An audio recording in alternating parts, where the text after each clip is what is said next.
നിന്നിലലിയ രചന Ashley. അവതരണം സാലിം കരുള. ഒരു ഭ്രാന്തനെ പോലെ ആൽഫി എവിടേക്കോ ഓടി. തിരക്ക് പിടിച്ച റോഡിലും ബസ് സ്റ്റാൻഡിലും ഒടുവിൽ റെയിൽവേ സ്റ്റേഷനിലും അവൻ അവളെ തപ്പിക്കൊണ്ടിരുന്നു. കാലിൽ ചെരുപ്പ് പോലും ഇല്ലാതെ ഒരു ലൂസ് ഷർട്ട് പാൻസും മാത്രം ധരിച്ച് അങ്ങോട്ടും ഇങ്ങോട്ടും ഓടുന്ന അവനെ കാണുന്ന എല്ലാവരും നോക്കിക്കൊണ്ടിരുന്നു. എന്നാൽ അവൻ്റെ കണ്ണുകൾ തേടിക്കൊണ്ടിരുന്നത് അവൾ മാത്രമായിരുന്നു.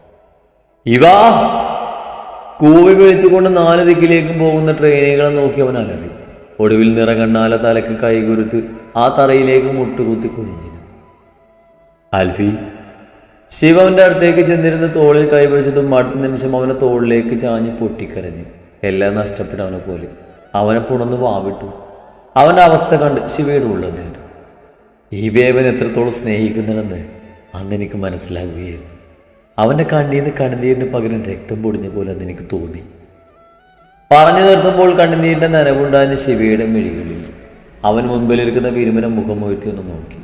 കൈകൾ രണ്ടും കൂട്ടി ചുരുട്ടി പിടിച്ച് നെറ്റിക്ക് കൈ കൊടുത്ത് കുനിഞ്ഞിരിക്കുകയാണ്. വിനു. ശിവന്റെ തോളിൽ പിടിച്ച് വിളിച്ചതും വിനു ഒരു ഞെട്ടലോടെ അവനെ നോക്കി. അപ്പോഴേക്കും വിനുവിൻ്റെ കണ്ണിൽ ഉരുണ്ടുകൂടിയ കണ്ണുനീർ അവൻ്റെ മുഖത്തൂടെ താഴേക്ക് ഒഴുകിയിരുന്നു. ഹോസ്പിറ്റലിലെ ക്യാനീനിൽ തന്നെ ഇരിക്കുകയായിരുന്നു ശിവയും വിനുവും. ഇവയുടെയും ആൽഫിയുടെയും കടിഞ്ഞുപോയ കഥ വിനുവിന് മനസ്സിലാക്കി കൊടുക്കണമെന്ന് ശിവക്കുണ്ടായിരുന്നു. അതുപോലെ അവൻ വെറുക്കുന്ന അവൻ്റെ ചേച്ചി നീയുടെ ഇച്ഛായന ആരാണെന്ന്. വിനു, ഇപ്പം നിനക്ക് മനസ്സിലായില്ലേ നടന്നത് എന്താണെന്ന്? ആൽഫിയുടെയും നീയുടെയും ഭൂതകാലം എടുത്താൽ നഷ്ടങ്ങളുടെ പട്ടിക ഇരുവർക്കുണ്ടായിട്ടുണ്ട്. ബാധിക്കപ്പെട്ടത് 2 പേരും ഒരുമിച്ചാണ്. പക്ഷേ അതിലേറ്റവും ബാധിക്കപ്പെട്ടത് നീയെയും. ആരൊക്കെയോ ചേർന്ന് കളിച്ച് ചതിയിൽപ്പെട്ട് ജീവിതം തകർന്നവരാണ് അവർ 2 പേരും. സാറ് പറഞ്ഞതൊക്കെ ശരിയാ, അവരെ ചതിച്ചത് തന്നെയാണ്. പക്ഷേ ആയിരിക്കോ വാക്കുകളിൽ വിശ്വസിച്ച് എന്നെ നിശ്ചയെ തള്ളിക്കളഞ്ഞവനാ സാറിൻ്റെ കൂട്ടുകാരൻ. ആ പാവത്തിനൊന്ന് മനസ്സിലാക്കി അയാൾ ഇല്ല. അതുകൊണ്ട് അവരനുഭവിച്ച വേദന ഒരുപോലെയാണെന്ന് സാറ് പറയരുത്. സാറിപ്പോൾ പറഞ്ഞതുപോലെ ഏറ്റവും കൂടുതൽ നഷ്ടങ്ങൾ ഉണ്ടായത് എന്നെ നിശ്ചയിക്കാണ്. അതുകൊണ്ട് തന്നെ ഏറ്റവും വേദന അനുഭവിച്ചതും ആ പാവാണ്. അത് മറ്റാരേക്കാളും നന്നായി എനിക്കറിയാം. കണ്ണുകൾ തുടച്ച് വിനോദ് പറയുമ്പോൾ ആ വാക്കുകളിൽ നിന്നും കാണാമായിരുന്നു നീ അനുഭവിച്ച വേദനയും അവളവൻ എത്ര പ്രിയപ്പെട്ടതാണ്. ശിവക്ക് വല്ലാത്ത സന്തോഷം തോന്നി. നീ എത്തിച്ചേർന്നത് ബിനുവിൻ്റെ കയ്യിലാണെന്ന് ഓർത്തു. ആൽഫി ചെയ്തത് തെറ്റാണ്, അത് ഞാൻ ന്യായീകരിക്കില്ല വിനു. പക്ഷെ വെറുക്കരുത് അവനെ നീ, അത്രേ ഞാൻ പറഞ്ഞുള്ളൂ. ശിവ പറഞ്ഞതും വിനു ഒന്നും പോയി. ശരിയാണ്, ദേഷ്യമുണ്ട്, അടക്കാൻ പറ്റാത്തത്ര വലിയ ദേഷ്യം. പക്ഷെ വെറുപ്പില്ല. അത് ശിവസാറിൽ നിന്നും എല്ലാം അറിഞ്ഞതുകൊണ്ട് മാത്രമല്ല, എനിക്ക് മുന്നിൽ ഞാൻ കണ്ട എൻ്റെ ഇച്ഛായനെ എനിക്കിഷ്ടമാണ്. ഒരു സഹോദരനെ പോലെ എന്നെ ചേർത്ത് പിടിച്ച ആ മനുഷ്യനെ എനിക്ക് വെറുക്കാൻ പറ്റുന്നില്ല. വിനു ഓർത്തു. ആൽഫി നീയെയും ഒന്നിക്കണം വിനു. അവർ 2 പേരും അവരുടെ കുഞ്ഞിൻ്റെ കൂടെ സന്തോഷത്തോടെ ജീവിക്കണം. അതിന് താൻ സഹായിക്കണം. ശിവ അപേക്ഷ പോലെ പറഞ്ഞും വിനു ഒന്നും തിരിച്ചു പറഞ്ഞില്ല. അവൻ കസേരയിൽ നിന്ന് എഴുന്നേറ്റ് തൻ്റെ അടുത്ത് വെച്ചിരിക്കുന്ന ബാഗെടുത്ത് തോളിലിട്ട് മുൻപോട്ട് നടന്നു. ശിവയുടെ മുഖം പാടി. ഞാനെന്നാൽ ഈ ചീരടുത്തേക്ക് പോവാം, എനിക്ക് മോളെ കാണാം. പിന്നെ സാറ് പറഞ്ഞാൽ മതി, എന്തിന് ഞാൻ കൂടെ ഉണ്ടാകും. പിറകിലേക്ക് തിരിഞ്ഞു നിന്നൊരു ചെറു ചിരിയോടെ വിനു ശിവയെ നോക്കി പറഞ്ഞതും ശിവ എഴുന്നേറ്റ് അവനെ നോക്കി പുഞ്ചിരിച്ചു. Hello sir. Alfie sir? Ah yes.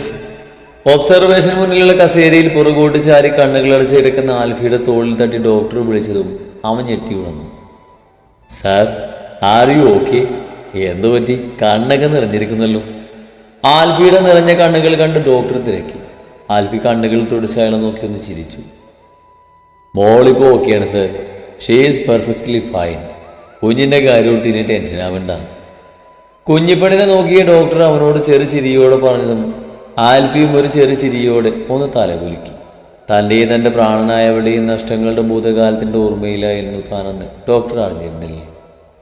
പിന്നെ മോളിനെ ഒബ്സർവേഷനിൽ കിടത്തണമെന്നില്ല, നമുക്ക് റൂമിലേക്ക് ഷിഫ്റ്റ് ചെയ്യാം. ഓക്കെ ഡോക്ടർ, എന്നാ അങ്ങനെ ചെയ്യാം. റൂമിൻ്റെ കാര്യങ്ങളൊക്കെ ഞാനിപ്പോൾ റെഡിയാക്കി തരാം. നൈസ്. സാറിന് അതിൻ്റെ പേപ്പേഴ്സും കാര്യങ്ങളൊക്കെ ഒന്ന് ക്ലിയർ ചെയ്ത് കൊടുക്കണം. സാർ ആ ഫോമിലും സൈൻ ചെയ്താൽ മതി. റൂം ഇപ്പോൾ തന്നെ റെഡിയാക്കാം. ഡോക്ടർ തനിക്കടുത്ത് നിൽക്കുന്ന നഴ്സിനോട് പറഞ്ഞു. അവർ ആൽഫിക്ക് നേരെ ഒരു ഫോം നീട്ടി. അവനത് വാങ്ങി ഫില്ല് ചെയ്ത് സൈൻ ചെയ്ത് കൊടുത്തു. മുരുകനോട് പറഞ്ഞ് നേരത്തെ തന്നെ ഒരു VIP റൂം റെഡിയാക്കാൻ ആൽഫി പറഞ്ഞിരുന്നു. അതുകൊണ്ട് അധികം ഫോർമാലിറ്റിയുടെ ആവശ്യം വന്നിരുന്നില്ല. സാർ, ജസ്റ്റ് ഇപ്പോഴും എൻ്റെ കൂടെ വരികയാണെങ്കിൽ ഞാൻ റൂം കാണിച്ചു തരാം. സാറിന് ഓക്കെ ആണോ അല്ലേ എന്ന് ചെക്ക് ചെയ്യാമല്ലോ.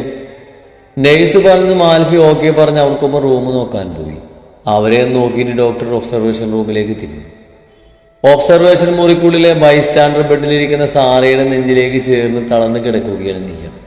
കരച്ചിലുകൾ മാറി ഒരു ഏങ്ങിൽ മാത്രമേ അവളിൽ പോളൂ. അവളുടെ നിറകണ്ണുകൾ മുൻപിലത്തെ ബെഡിൽ മയങ്ങുന്ന കുഞ്ഞിപ്പെണ്ണിൽ തന്നെയാണ്. നീയയുടെ കഴിഞ്ഞു പോയ ഭൂതകാലം അവളിൽ നിന്നും കേട്ട സാറക്ക് ആ പെണ്ണിനോട് പാവം തോന്നി. ഇത്രയും ചെറുപ്രായത്തിൽ തന്നെ അവൾ അനുഭവിച്ചതെല്ലാം കേട്ടതും അവളുടെ നെഞ്ചിൽ വേദന തോന്നി. ഒപ്പം ആദിയോട് ചെറിയൊരു നീരസവും. അവൻ തെറ്റ് ചെയ്തിട്ടുണ്ട്, ശരിയാണ്. പക്ഷേ അവനെ തള്ളിക്കളയാനോ വെറുക്കാനോ സാറയുടെ ഉള്ളിലെ അമ്മ മനസ്സിന് കഴിഞ്ഞില്ല. പക്ഷേ അവരിരുവരെയും ഒന്നിപ്പിക്കണമെന്ന തീരുമാനം സാർ എടുത്തിരുന്നു. പക്ഷെ ഇപ്പം നീയോട് അതിനെപ്പറ്റി ഒന്ന് സംസാരിക്കണമെന്ന് അവർക്ക് തോന്നി. പെട്ടെന്നാണ് ഡോറിൽ നോക്ക് കേട്ടത്. മോളെ നീയ. സാറ പതിയെ നീയെ വിളിച്ചതും അവളൊന്ന് ഞെട്ടി അവരെ നോക്കി. കഥയിൽ ആരാ തട്ടുന്നുണ്ട് മോളെ? ചിലപ്പോൾ ഡോക്ടറാവും. ഞാനൊന്ന് നോക്കട്ടെ അതാരാണെന്ന്. അവർ പറഞ്ഞതും നീ ശരിയെന്ന് തലയാട്ടി അവരിൽ നിന്ന് അകന്നു മാറി. കുഞ്ഞിപ്പെണ്ണ് കിടക്കുന്ന ബെഡിൽ അരികിലേക്ക് നടന്ന് അവിടെ കിടന്ന സ്റ്റൂളിലേക്ക് ഇരുന്ന് മയങ്ങി കിടക്കുന്ന തൻ്റെ കുഞ്ഞിനെ നോക്കി അവളുടെ നെറുകയിലൊന്ന് തലോടി. ഒരു നിമിഷം നീയെയും കുഞ്ഞിനെയും നോക്കി നിന്ന് സാർ.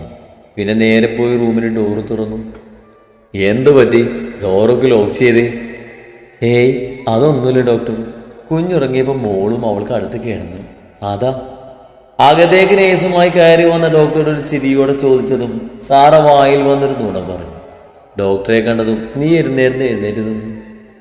കുഞ്ഞിൻ്റെ അപകടത്തിൽ ഇപ്പം മാറി. എങ്കിൽ ഹെഡ് ഇഞ്ചറി അല്ലേ, ഒരു 2 ദിവസം ഇവിടെ കിടക്കട്ടെ. ആ പേര് ഒബ്സർവേഷൻ റൂമിൽ നിന്ന് മാറ്റി പ്രൈവറ്റ് റൂമിലേക്ക് മോളെ മാറ്റാം. ഡോക്ടർ സാറയെയും നീയെയും നോക്കി പറഞ്ഞതും അവരിരുവരും തലയാട്ടി. മോളോ ഓക്കെയാണെന്ന് അറിഞ്ഞപ്പോൾ നീക്ക് തൻ്റെ ജീവൻ തിരികെ കിട്ടിയതുപോലെ തോന്നി. കുഞ്ഞിനെ റൂമിലേക്ക് ഷിഫ്റ്റ് ചെയ്യുന്ന കാര്യങ്ങൾ ചെയ്യണമെന്ന് ഇവിടുന്ന് അവൾ ഓർത്തു. അവളത് ചോദിക്കാനായി മുൻപോട്ട് ആഞ്ഞതും റൂം റെഡി ആയിട്ടുണ്ട്. വാതിലിനടുത്ത് നിന്ന് ആൽഫിയുടെ ശബ്ദം ഉയർന്നു. നീയുടെ കണ്ണുകൾ അങ്ങോട്ട് പാഞ്ഞു. ഇച്ഛായൻ.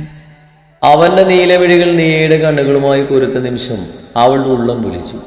അവരിവരും പരസ്പരം നോക്കി നിന്നു. അതേ കണ്ണുകൾ, ഒരിക്കൽ തൻ്റെ ലോകം തന്നെ നിറച്ച കണ്ണുകൾ. ഇന്നോ ആ കണ്ണുകൾ തന്നെ തൻ്റെ ഉള്ളം കീറിത്തുന്നു. നീയുടെ കണ്ണുകൾ നിറഞ്ഞു വന്നു. ജീവനായി കണ്ട ആളാണ്, പ്രാണനെ പോലെ സ്നേഹിക്കുന്നവനുമാണ്. എന്നാൽ ഇപ്പോൾ കഴിഞ്ഞു പോയതും തനിക്ക് നഷ്ടമായതുമൊക്കെ അവളിലേക്ക് പാഞ്ഞു വന്നതും വല്ലാത്തൊരു ദേഷ്യവും സങ്കടവും അവളിൽ വന്നു മൂടി. അവനെ നോക്കിയപ്പോൾ നിറഞ്ഞ് തൻ്റെ മിഴികളെ വാശിയോടെ തുടച്ചു മാറ്റി അവൾ മുഖം പൊട്ടിച്ചു. അവൾ തന്നെ നോക്കി നിന്നവൻ്റെ നെഞ്ചിൽ അതൊരു നോവായി. ഉള്ളിലെ ഉണങ്ങാത്ത മുറിവിൽ വീണ്ടും വേദന കരഞ്ഞു. എങ്കിലും അവൻ്റെ മുഖത്തൊരു ചിരി നിറഞ്ഞു, വേദനയുടെ ഒരു പുഞ്ചിരി. കുഞ്ഞിനെ പ്രൈവറ്റ് റൂമിലേക്ക് മാറ്റുമ്പോഴൊന്നും ഒരിക്കൽ പോലും നീയുടെ മിഴികൾ ആൽഫിക്ക് നേരെ പോയില്ല. എല്ലാ ആധുനിക സൗകര്യങ്ങളോടും കൂടിയുള്ള AC റൂമിലേക്കാണ് കുഞ്ഞിനെ മാറ്റിയത്. ക്യാനിലെ വഴി മരുന്ന് കയറുന്നതിനാൽ കുഞ്ഞിപ്പെണ്ണ് ഇപ്പോഴും നല്ല മയക്കാണ്. ആൽഫി ഡോക്ടറോട് സംസാരിക്കുന്നതും കുഞ്ഞിൻ്റെ കാര്യങ്ങൾ ചോദിക്കുന്നതുമൊക്കെ നീയ വല്ലാതെ അസ്വസ്ഥമാക്കി. കുഞ്ഞിൻ്റെ ബ്ലഡിൻ്റെ റിസൾട്ട് വാങ്ങണം, പിന്നെ ഫാർമസിയിൽ പോയി 1-2 മരുന്നും വാങ്ങണം. ഒരു ചീട്ട് ആൽഫിക്ക് നേരെ നീട്ടി നേഴ്സ് പറഞ്ഞതും അവൻ ആ ചീട്ട് വാങ്ങി. ഞാൻ താഴെ ഫാർമസി വരെ ഒന്ന് പോയിട്ട് വരാം സാറമ്മേ. ആൽഫി നീയെ ഇടങ്ങണ്ണാൽ നോക്കിക്കൊണ്ട് സാറയോട് പറഞ്ഞു. സാറമ്മേ, എൻ്റെ കുഞ്ഞിൻ്റെ കാര്യം നോക്കാൻ എനിക്കറിയാമെന്ന് അയാളോട് പറ. പെട്ടെന്ന് നീയുടെ ശബ്ദം അവിടെ ഉയർന്നതും പുറത്തേക്ക് പോകാൻ തിരിഞ്ഞ ആൽഫി ഒന്ന് അവിടെ നിന്നു. അവൻ തലചരിച്ചൊന്ന് ശ്രദ്ധിച്ചു. എൻ്റെ കുഞ്ഞ ഇവിടെ വയ്യാതെ കിടക്കുന്നത്. മിസ്റ്റർ ആൽഫ്രഡ് ഡേവിഡ് എബ്രഹാം സാറിൻ്റെ ഒന്നും ആരും തന്നെ ഇവിടെ ഇല്ല. അതുകൊണ്ട് ഒരുപാട് ഇവിടെ നിൽക്കാതെ നിങ്ങൾക്ക് ഇറങ്ങിപ്പോകാം. അവളവനെ നോക്കി വീറോടെ പറഞ്ഞു. നീയേക്കടുത്ത് നിന്ന സാറ അവൾക്ക് പെട്ടെന്നുണ്ടായ ഈ ഭാവമാരത്തിൽ ഞെട്ടി നിൽക്കുകയാണ്. ആൽഫി കണ്ണുകളൊന്ന് അടച്ചു തുറന്ന് അവൻ്റെ ദേഷ്യം നിയന്ത്രിച്ച് അവളെ തിരിഞ്ഞു നോക്കി. നിന്റെ ദേഷ്യം എനിക്ക് മനസ്സിലാവും. എന്നോട് നിനക്ക് ദേഷ്യം കാണിക്കാം, എന്നെ എന്തു വേണമെങ്കിലും പറയാം. പക്ഷേ അതിനുള്ള സ്ഥലവും സന്ദർഭവും ഇതല്ല. നമ്മുടെ കുഞ്ഞിൻ്റെ കാര്യം ആലോചിക്കുന്നേ. അവളെ അനുനയിപ്പിക്കാനെന്നോണം താഴ്ന്നു പതിയവൻ അവളോട് പറഞ്ഞു. നമ്മുടെ കുഞ്ഞു? അതെപ്പോ? അവിവാഹിതനായ ആൽഫ്രഡ് ഡേവിഡ് എബ്രഹാമിന് എങ്ങനെയാ ഈ പിഴച്ചവളിൽ ഒരു കുഞ്ഞുണ്ടായത്? ഞാൻ നിങ്ങളെ ചതിച്ചവളല്ലേ? നിങ്ങളുടെ ഭാഷയിൽ പറഞ്ഞ വെറും വേശ്യ. അങ്ങനെ കണ്ട ആളുകൾക്കൊപ്പം നടക്കുന്ന പിഴച്ചവളായ എൻ്റെ കുഞ്ഞിൻ്റെ അച്ഛൻ എങ്ങനെയാ സാറാകുന്നേ? ഉള്ളിലെരിയുന്ന കനലൊപ്പം പിടിച്ച് വേദന കലർന്ന പുച്ഛത്തോടെ നീ അവനെ നോക്കി ചോദിച്ചു. അവളുടെ വായിൽ നിന്ന് വന്ന വാക്കുകൾ ആൽഫിയെ കുത്തി നോവിക്കുന്നതിനൊപ്പം അവൻ്റെ പിതൃത്വത്തെ കൂടി കീറി മുറിച്ചതും അവൻ്റെ നിലതെറ്റി. അടുത്ത നിമിഷം പാഞ്ഞു വന്നവൻ നീയുടെ കരണം നോക്കി ഒന്ന് പൊടിച്ചു. പ്രതീക്ഷിക്കാത്ത അടിയായതിനാൽ നീ ഒരു വശത്തേക്ക് ഏങ്ങിപ്പോയി. പൊന്നെ പുന്നാര മോളെ, വേണ്ടാത്ത വർത്തമാനം പറയുന്നോടി. കണ്ണുകൾ ചുവപ്പിച്ച് തകർന്നു പോകുമ്പോൾ ആൽഫി അലറി. അത്രയും നേരം പിരിച്ചു വെച്ചിരുന്ന നിയന്ത്രണമൊക്കെ അവന്റെ കയ്യിൽ നിന്ന് പോയിരുന്നു. നിന്റെ കുഞ്ഞ് ഓൾറെഡി ചിതറിപ്പോയ കരച്ചിൽ പോലെ അവന്റെ വാക്കുകൾ എഴുതി. നിന്റെ കുഞ്ഞെന്ന് നീ പറഞ്ഞല്ലോടി. ആ കുഞ്ഞിന്റെ അപ്പനാരാണെന്ന് നീ ചൂണ്ടിക്കാണിച്ചില്ലെങ്കിലും എനിക്കറിയടി അതെന്റെ ചോരയാണെന്ന്.